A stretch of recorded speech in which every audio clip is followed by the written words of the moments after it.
po ang lahat. May paglalapa ko sa inyo ang aking partner in crime. Hi! April! Hello guys! Ito guys, itong video na to, gusto lang po namin i-share ang aming experience sa paglipat.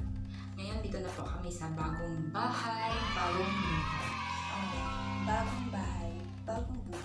Ayan, mamaya i-tour namin kayo. At sana po magustuhan ninyo kahit walang laman ang bahay namin. Yes!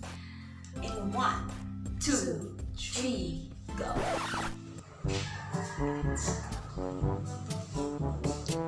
Hi guys!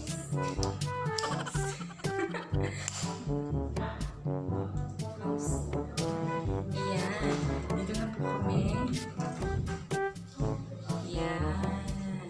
Yan ang mga gamit namin. Tapos, yan. Saan ka na, Phil? Doon mo yung CR natin. Yan. Maglinis lang namin yan. Kanina namin lang. Yan. O, diba? Sa bahay namin. Bahay na empty. Guys, may TV kami. Yan. Ganda. Imagine nyo na lang na may TV. Sa lasel. May salasel. Ay, wala nga pala. Bonus na yun. Feeling rich. Ayan. At saka, ano pa ba? At saka dito may malaking kama. Malaking kama guys. Ganda-ganda. Ayan. Ganda. Karton na yun guys. At saka yung puzzle mat. Para medyo makakal sa baba. 150.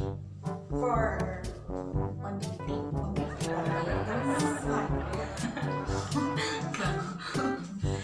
And then, yung aircon namin. Ayan. Huwag kayo magulat guys ha. Yan yung aircon. Ano ba yan? Huwag yan. Ano ko ba? Yan. Tsaka.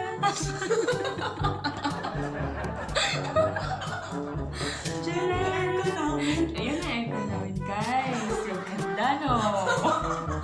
Magkano to? For 1,500. 150 lang din to. Hindi, gawin mo nga 200. Ano Hindi pa? to. Magkano to pabili mo? 199. 199 guys. Sulit na masyado guys. Mautot-utot ka na. Ayun, yun yung napakaganda namin bahay ngayon. Worth it. Yan, alam niyo guys, kahit wala masyadong naman. Pero we're so happy kasi hindi naman kami masyadong nahirapan sa paghanap ng boarding house. Saktong, Actually, saktong may konting problema, pero chill lang. Chill na. At saka alam naman ang mga malalampasan din namin. Yes. Kasi lahat naman ng problema may ano ba? Hindi ko na alam. Hindi, may kasabihan. Patient is virtue. Yeah. Patience is virtue. Hindi ko alam yan. Patient. Ayan guys, sana po nagustuhan niyo yung pag-tour namin sa bahay. Ay, ano ba? Bahay. Ano ba? Guys, sana magustuhan po ninyo ang aming video at sana ma-appreciate natin yung anong meron sa atin ngayon. At pray to God always. Everything happens for a purpose. Yes.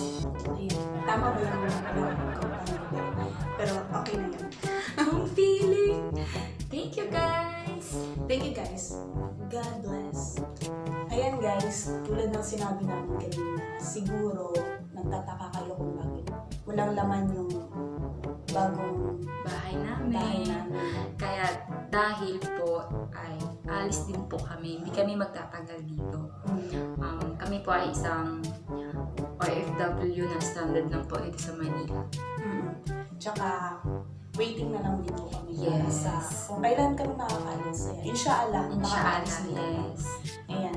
For the meantime, dito masyadong mga gamit. At least happy naman kami at saka ayun, okay Sa naman yung isang, mga kalusugan. at least po, sa isang araw, makakain kami ng 3 beses. May merienda pa. Merienda pa. And Kung po ninyong video na to, please like and subscribe and click the bell button for more updates. Thank you!